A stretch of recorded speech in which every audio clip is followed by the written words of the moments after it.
ಒಂದು ಕಡೆ ರಾಜ್ಯದ ಕಾಂಗ್ರೆಸ್ನಲ್ಲಿ ಮುಖ್ಯಮಂತ್ರಿ ಬದಲಾವಣೆ ವಿಚಾರ ತಾರಕಕ್ಕೇರಿದ್ದು ಯಾವ ಕ್ಷಣದಲ್ಲಿ ಕಾಂಗ್ರೆಸ್ನಲ್ಲಿ ಏನು ಬೇಕಾದರೂ ಆಗ್ಬೋದು ಅನ್ನುವ ವಾತಾವರಣ ಇದೆ. ಇಂತಹ ಒಂದು ವಾತಾವರಣದ ಲಾಭವನ್ನು ಪಡಿಬೇಕಾಗಿದ್ದಂತಹ ರಾಜ್ಯ BJP ನಾಯಕರು ಇದೀಗ ಭಿನ್ನಮತದ ಒಂದು ಬೇಗುದಿಯಲ್ಲಿ BJP ಬಳಲ್ತಾ ಇರತಕ್ಕಂಥದ್ದು ನಿಜಕ್ಕೂ ಕೂಡ ರಾಜ್ಯ BJP ಕಾರ್ಯಕರ್ತರ ಪಾಲಿಗೆ ಬಹುದೊಡ್ಡ ನಿರಾಶೆಯನ್ನು ತಂದಿಟ್ಟಿದೆ ಅಂದರೆ ತಪ್ಪಾಗೋದಿಲ್ಲ. ಒಂದು ಕಡೆ ಮುಖ್ಯಮಂತ್ರಿ ಸಿದ್ದರಾಮಯ್ಯ ಹಾಗೂ DK ಶಿವಕುಮಾರ್ ನಡುವೆ ಕುರ್ಚಿಗಾಗಿ ಬಹುದೊಡ್ಡ ಕಾಳಗ ನಡೀತಾ ಇದ್ದರೆ, ಇನ್ನೊಂದು ಕಡೆ ರಾಜ್ಯ BJPಯಲ್ಲಿ ಕೂಡ ಇದಕ್ಕಿಂತ ಭಿನ್ನವಾದ ಪರಿಸ್ಥಿತಿ ಏನಿಲ್ಲ.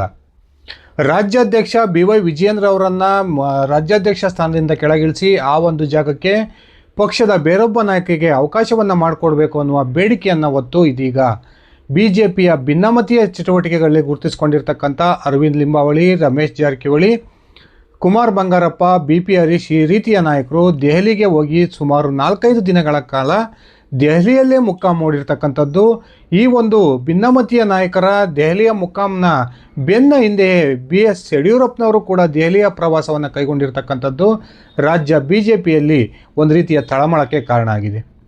ಒಂದು ಕಡೆ ರಾಜ್ಯಾಧ್ಯಕ್ಷರ ಬದಲಾವಣೆಗೆ ರಾಷ್ಟ್ರೀಯ BJP ನಾಯಕರು ಯಾವುದೇ ರೀತಿಯ ಒಂದು ಇಂಟ್ರೆಸ್ಟನ್ನು ತೋರಿಸ್ತೇ ಹೋದರೂ ಕೂಡ ಪದೇ ಪದೇ ದೆಹಲಿಗೆ ಹೋಗೋದ್ರ ಮೂಲಕ ರಾಜ್ಯ ಭಿನ್ನಮತೀಯ ನಾಯಕರು ವಿಜಯೇಂದ್ರ ಅವರ ಬದಲಾವಣೆಗೆ ಪಟ್ಟನ್ನು ಹಿಡಿದಿರ್ತಕ್ಕಂಥದ್ದು ನಿಜಕ್ಕೂ ಕೂಡ ಈ ಒಂದು ವಿಚಾರಕ್ಕೆ ಸಂಬಂಧಪಟ್ಟಂತೆ ರಾಷ್ಟ್ರೀಯ BJP ನಾಯಕರು ಯಾವ ರೀತಿಯ ಒಂದು ನಿರ್ಧಾರವನ್ನು ತೆಗೆದುಕೊಳ್ತಾರೆ ಅನ್ನುವ ಅಚ್ಚರಿಯನ್ನು ಉಂಟು ಮಾಡಿದೆ. ಈ ನಡುವೆ ಭಿನ್ನಮತೀಯ ನಾಯಕರು ತಮ್ಮ ವರಸೆಯನ್ನು ಬದಲಾಯಿಸಿದ್ದಾರೆ ಎನ್ನುವ ಮಾತುಗಳು ಕೇಳಿ ಬರ್ತಾ ಇದ್ದು, BJP ರಾಷ್ಟ್ರೀಯ ನಾಯಕರ ಮುಂದೆ ಹೊಸ ಒಂದು ಬೇಡಿಕೆಯನ್ನು ಇಟ್ಟಿದ್ದಾರೆ ಎನ್ನುವ ಒಂದು ಮಾತುಗಳು ಇದೀಗ ಆ ಒಂದು ಟೀಮ್ನಿಂದ ಕೇಳಿ ಬರ್ತಾ ಇದ್ದಾವೆ. ಬನ್ನಿ ಸ್ನೇಹಿತರೆ, ಹಾಗಾದರೆ ನಿಜಕ್ಕೂ ಕೂಡ ಭಿನ್ನಮತೀಯ ನಾಯಕರ ವರಸೆ ಯಾವ ರೀತಿ ಬದಲಾವಣೆಯಾಗಿದೆ, ಯಾವ ಒಂದು ಹೊಸ ಬೇಡಿಕೆಯನ್ನು ತಮ್ಮ ರಾಷ್ಟ್ರೀಯ ನಾಯಕರ ಮುಂದೆ ಈ ಭಿನ್ನಮತೀಯ ನಾಯಕರು ಇಡ್ತಾ ಇದ್ದಾರೆ ಅನ್ನೋದನ್ನು ಒಂದು ಸಾರಿ ವಿವರಿಸ್ತಾ ಹೋಗ್ತೀನಿ. ಅದಕ್ಕಿಂತ ಮುಂಚೆ ನೀವಿನ್ನು ನನ್ನ ಇಟ್ಗೆ ಎಮ್ ಅಂತ ಯೂಟ್ಯೂಬ್ ಚಾನಲ್ಗೆ ಸಬ್ಸ್ಕ್ರೈಬ್ ಮಾಡ್ಕೊಂಡಿಲ್ಲ ಅಂದರೆ ದಯವಿಟ್ಟು ಸಬ್ಸ್ಕ್ರೈಬ್ ಮಾಡಿಕೊಂಡು ಬೆಲ್ ಬಟನನ್ನು ಕ್ಲಿಕ್ ಮಾಡಿ.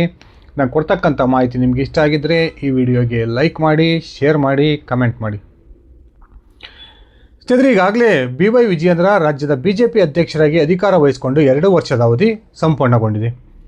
ವಿಜಯೇಂದ್ರ ರಾಜ್ಯಾಧ್ಯಕ್ಷರಾದ ದಿನದಿಂದನೂ ಕೂಡ ಆತನಿಗೆ ಅಸಹಕಾರವನ್ನು ತೋರಿಸ್ತಾ ಬರ್ತಿರ್ತಕ್ಕಂಥ BJPಯ ಒಂದು ಟೀಮ್ ಇದೀಗ ವಿಜಯೇಂದ್ರ ಅವರನ್ನು ರಾಜ್ಯಾಧ್ಯಕ್ಷ ಸ್ಥಾನದಿಂದ ಕೆಳಗಿಳಿಸ್ತಕ್ಕಂಥ ಒಂದು ಪಣವನ್ನು ತೊಟ್ಟಿದೆ.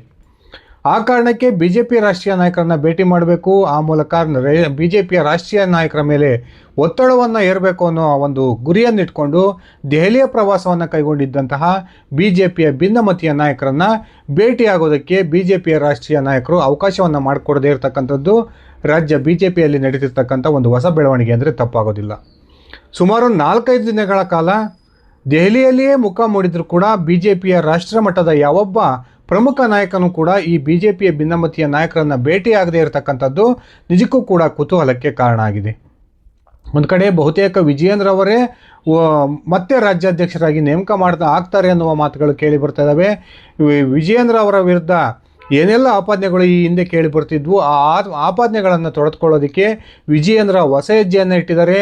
ಆ ಮೂಲಕ ರಾಜ್ಯ ಪ್ರವಾಸವನ್ನು ಕೈಗೊಳ್ತಾ ಇದ್ದಾರೆ. BJPಯ ಒಂದು ಭಿನ್ನಮತೀಯ ಟೀಮ್ನಲ್ಲಿ ಗುರುತಿಸಿಕೊಂಡಿದ್ದಂತಹ ಹಾಗೂ ವಿಜಯೇಂದ್ರ ಅವರ ವಿರುದ್ಧ ಪದೇ ಪದೇ ವಾಗ್ದಾಳಿ ನಡೆಸ್ತಿದ್ದಂತಹ ಕೆಲವೊಂದು ನಾಯಕರು ಕೂಡ ಈಗ ವಿಜಯೇಂದ್ರ ಅವರ ಜೊತೆಗೆ ಹೊಂದಾಣಿಕೆಗೆ ಒಂದು ಇಳಿದಿರ್ತಕ್ಕಂಥದ್ದು ಕೂಡ ಭಿನ್ನಮತೀಯ ನಾಯಕರಿಗೆ ಬಹುದೊಡ್ಡ ಹಿನ್ನಡೆ ಅಂದರೆ ತಪ್ಪಾಗೋದಿಲ್ಲ.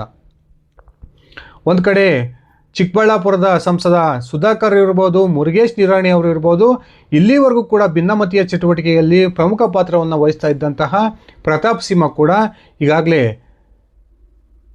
ವಿಜಯೇಂದ್ರ ಅವರನ್ನು ಹಾಡಿ ಹೊಗಳ್ತಾ ಇರ್ತಕ್ಕಂಥದ್ದು BJP ಭಿನ್ನಮತೀಯ ಪಾಲಿಗೆ ನುಂಗ್ಲಾರ್ದಂತಹ ತುತ್ತಾಗಿದೆ ಅಂದರೆ ತಪ್ಪಾಗೋದಿಲ್ಲ. ಈ 4-5 ದಿವಸದ ದೆಹಲಿಯ ಪ್ರವಾಸದ ಸಂದರ್ಭದಲ್ಲಿ BJPಯ ಭಿನ್ನಮತೀಯ ನಾಯಕರು JDSನ ವರಿಷ್ಠ ಕೇಂದ್ರ ಸಚಿವ HD ಕುಮಾರಸ್ವಾಮಿ ಅವರನ್ನು ಭೇಟಿ ಮಾಡಿ ಅವರ ಮೂಲಕ ಅಮಿತ್ ಶಾ ಅವರ ಒಂದು ಮೇಲೆ ಒತ್ತಡವನ್ನು ಹೇರಬೇಕು ಅನ್ನುವ ಒಂದು ಪ್ಲಾನನ್ನು ಮಾಡ್ಕೊಂಡಿದ್ದರು. ಇವರ ಪ್ಲಾನಿಗೆ ಕುಮಾರಸ್ವಾಮಿ ಅವರು ಸಕಾರಾತ್ಮಕವಾದ ಸ್ಪಂದನೆಯನ್ನು ಮಾಡಿಲ್ಲ ಅನ್ನುವ ಮಾಹಿತಿಗಳು ಕೂಡ ಸಿಗ್ತಾ ಇದ್ದಾವೆ. ಈ ಎಲ್ಲ ಬೆಳವಣಿಗೆಗಳು ನಡೀತಿರ್ತಕ್ಕಂಥ ಈ ಸಂದರ್ಭದಲ್ಲಿ BJP ಭಿನ್ನಮತೀಯರು ತಮ್ಮ ವರಸೆಯನ್ನು ಬದಲಾಯಿಸಿಕೊಂಡಿದ್ದಾರೆ. ಈಗ BJPಯ ರಾಷ್ಟ್ರೀಯ ನಾಯಕರ ಮುಂದೆ ಒಂದು ಹೊಸ ಬೇಡಿಕೆಯನ್ನು ನೀಡೋದಕ್ಕೆ ತಯಾರಿಯನ್ನು ಮಾಡ್ಕೊಳ್ತಿದ್ದಾರೆ ಅನ್ನುವ ಮಾತುಗಳು ಕೂಡ ಕೇಳಿ ಬರ್ತದವೆ. ಏನಾಗಾದರೆ ಇವರು ವರಸೆ ಬದಲಾಯಿತು, ಬಹುತೇಕ ವಿಜಯೇಂದ್ರ ಅವರೇ BJPಯ ರಾಜ್ಯಾಧ್ಯಕ್ಷರಾಗಿ ಮುಂದುವರಿಕೆ ಆಗೋದು ಒಂದು ಫಿಕ್ಸ್ ಅಂತಕ್ಕಂಥ ಮಾತುಗಳು ಕೇಳಿ ಬರ್ತದವೆ. BJPಯ ಭಿನ್ನಮತೀಯ ನಾಯಕರು ಏನೆಲ್ಲ ಒಂದು ಪ್ಲಾನ್ಗಳನ್ನು ಮಾಡಿದ್ರು ಆ ಎಲ್ಲ ಪ್ಲಾನ್ಗಳು ಕೂಡ ಈಗ ಕೈಕೊಟ್ಟಿದ್ದಾವೆ. BJPಯ ರಾಷ್ಟ್ರೀಯ ನಾಯಕರು ರಾಜ್ಯ ಭಿನ್ನಮತದ ಬಗ್ಗೆ ಅಷ್ಟಾಗಿ ತಲೆ ಕೆಡಿಸ್ಕೊಳ್ತಾ ಇಲ್ಲ. ನಾವು ವಿಜಯೇಂದ್ರ ಅವರನ್ನು ರಾಜ್ಯಾಧ್ಯಕ್ಷರನ್ನಾಗಿ ನೇಮಕ ಮಾಡಿದ್ದೀವಿ, ಆ ನೇಮಕವನ್ನು ನೀವು ಒಪ್ಕೊಳ್ಬೇಕು ಅನ್ನುವ ಒಂದು ಖಡಕ್ ಸಂದೇಶ ಕೂಡ ಈಗ ಭಿನ್ನಮತೀಯ ನಾಯಕರಿಗೆ BJP ರಾಷ್ಟ್ರೀಯ ನಾಯಕರು ಕೊಟ್ಟಿದ್ದಾರೆ ಅನ್ನುವ ಮಾತುಗಳು ಕೇಳಿ ಬರ್ತಾ ಇದ್ದಾವೆ. ಯಾವಾಗ BJPಯ ರಾಷ್ಟ್ರೀಯ ನಾಯಕರು ವಿಜಯೇಂದ್ರ ಅವರ ಬದಲಾವಣೆಗೆ ಅಷ್ಟು ಮನಸ್ಸು ಮಾಡ್ತಿಲ್ಲ ಅನ್ನುವ ವಿಚಾರ ಭಿನ್ನಮತೀಯ ನಾಯಕರಿಗೆ ತಲುಪ್ತೋ ಅದಾದ ನಂತರ ತಮ್ಮ ವರಸೆಯನ್ನು ಬದಲಾಯಿಸಿಕೊಂಡಿದ್ದು ಇದೀಗ BJP ರಾಷ್ಟ್ರೀಯ ನಾಯಕರ ಮುಂದೆ ಆಯಿತು. ಒಬ್ಬ ರಾಜ್ಯಾಧ್ಯಕ್ಷರನ್ನು BJP ನೇಮಕ ಮಾಡೋದು 3 ವರ್ಷದ ಅವಧಿಗೆ. ಈಗಾಗಲೇ ವಿಜಯೇಂದ್ರ ರಾಜ್ಯಾಧ್ಯಕ್ಷರಾಗಿ 2 ವರ್ಷದ ಅವಧಿಯನ್ನು ಪೂರ್ಣಗೊಳಿಸಿದ್ದಾರೆ. ಇನ್ನೊಂದು ವರ್ಷವೂ ಕೂಡ ವಿಜಯೇಂದ್ರ ಅವರೇ ರಾಜ್ಯಾಧ್ಯಕ್ಷರಾಗಿ ಮುಂದುವರಿಲಿ. ಆ ರಾಜ್ಯಾಧ್ಯಕ್ಷರ ಅವಧಿ 3 ವರ್ಷ ಮುಕ್ತಾಯವಾದ ನಂತರ BJPಗೆ ಹೊಸ ಅಧ್ಯಕ್ಷರನ್ನು ನೇಮಕ ಮಾಡಬೇಕು ಅನ್ನುವ ಹೊಸ ಬೇಡಿಕೆಯನ್ನು ಈಗ ಭಿನ್ನಮತೀಯರು ರಾಷ್ಟ್ರೀಯ ನಾಯಕರ ಮುಂದೆ ಇಡ್ತಾ ಇದ್ದಾರೆ ಅನ್ನುವ ಮಾತುಗಳು ಕೇಳಿ ಬರ್ತವೆ. ಒಬ್ಬ ಪಕ್ಷನಿಷ್ಠ ಆಗ ಸಂಘಟನಾ ಚತುರ, ಎಲ್ಲರನ್ನೂ ಕೂಡ ವಿಶ್ವಾಸಕ್ಕೆ ತೆಗೆದುಕೊಂಡು ಹೋಗ್ತಕ್ಕಂಥ ಒಬ್ಬ ನಾಯಕನನ್ನು ರಾಜ್ಯಾಧ್ಯಕ್ಷರನ್ನಾಗಿ ನೇಮಕ ಮಾಡಬೇಕು. ಇನ್ನೊಂದು ವರ್ಷದ ಅವಧಿವರೆಗೂ ಕೂಡ ನಾವು ಕಾಯ್ತೀವಿ. ಮುಂದಿನ ಚುನಾವಣೆಯಲ್ಲಿ ಹೊಸ ಅಧ್ಯಕ್ಷರ ಒಂದು ನೇತೃತ್ವದಲ್ಲಿಯೇ ಮುಂದಿನ ವಿಧಾನಸಭಾ ಚುನಾವಣೆ ನಡೀಬೇಕು ಅನ್ನುವ ಹೊಸ ಬೇಡಿಕೆಯನ್ನು ಈಗ ಭಿನ್ನಮತೀಯ ನಾಯಕರು ರಾಷ್ಟ್ರೀಯ ನಾಯಕರ ಮುಂದೆ ಇಟ್ಟಿದ್ದಾರೆ ಅನ್ನುವ ಮಾತುಗಳು ಕೇಳಿ ಬರ್ತವೆ. ಈ ಭಿನ್ನಮತೀಯರು BJP ರಾಷ್ಟ್ರದ ರಾಜಧಾನಿಯಲ್ಲಿರ್ತಕ್ಕಂಥ ಸಂದರ್ಭದಲ್ಲಿಯೇ BS ಯಡಿಯೂರಪ್ಪನವರು ದೆಹಲಿಯ ಪ್ರವಾಸವನ್ನು ಕೈಗೊಂಡಿರ್ತಕ್ಕಂಥದ್ದು ಕೂಡ ಸಾಕಷ್ಟು ಕುತೂಹಲವನ್ನು ಕೆರಳಿಸಿದ್ದು, ಯಡಿಯೂರಪ್ಪನವರು ಒಂದು ವೇಳೆ ವಿಜಯೇಂದ್ರ ಅವರ ಬದಲಾವಣೆಗೆ BJP ಹೈಕಮಾಂಡ್ ನಾಯಕರು ಏನಾದರೂ ಮನಸ್ಸನ್ನು ಮಾಡ್ತಾರ ಅನ್ನುವ ಡೌಟ್ನ ಮೇಲೆ ದೆಹಲಿಯ ಪ್ರವಾಸವನ್ನು ಕೈಗೊಂಡಿದ್ದಾರೆ ಅನ್ನುವ ಮಾತುಗಳು ಕೇಳಿ ಬರ್ತಾ ಇದ್ದಾವೆ. ಈ ಸಂದರ್ಭದಲ್ಲಿ BJPಯ ರಾಷ್ಟ್ರ ಮಟ್ಟದ ನಾಯಕರನ್ನು ಭೇಟಿಯಾಗೋದ್ರ ಮೂಲಕ ಯಡಿಯೂರಪ್ಪನವರು ವಿಜಯೇಂದ್ರ ಅವರನ್ನು ಮುಂದುವರಿಸ್ತಕ್ಕಂಥ ಅವಶ್ಯಕತೆ ಹಾಗೂ ಒಂದು ವೇಳೆ ವಿಜಯೇಂದ್ರ ಅವರನ್ನು ರಾಜ್ಯಾಧ್ಯಕ್ಷ ಸ್ಥಾನದಿಂದ ಕೆಳಗಿಳಿಸಿದರೆ ತಮ್ಮ ನಿಲುವೇನಾಗಿರುತ್ತೆ ಅನ್ನೋದನ್ನು ಕೂಡ BJPಯ ರಾಷ್ಟ್ರೀಯ ನಾಯಕರ ಮುಂದೆ ಸ್ಪಷ್ಟಪಡಿಸ್ತಾರೆ ಅನ್ನುವ ಮಾತುಗಳು ಕೇಳಿ ಬರ್ತಾ ಇದ್ದು, ಸದ್ಯಕ್ಕೆ BJP ಅಧ್ಯಕ್ಷರಾಗಿ ವಿಜಯೇಂದ್ರ ಅವರೇ ಮತ್ತೊಮ್ಮೆ ಮರು ನೇಮಕ ಆಗ್ಬೋದು. ಆ ಮೂಲಕ ಜನವರಿಯ ಮೊದಲ ವಾರದಲ್ಲಿ ಅಧಿಕೃತವಾಗಿ ಈ BY ವಿಜಯೇಂದ್ರ ಅವರ ಹೆಸರು ರಾಜ್ಯಾಧ್ಯಕ್ಷ ಸ್ಥಾನಕ್ಕೆ ಘೋಷಣೆ ಆಗ್ಬೋದು ಅನ್ನುವ ಮಾಹಿತಿಗಳು ಕೂಡ ಸಿಗ್ತಾ ಇದ್ದಾವೆ.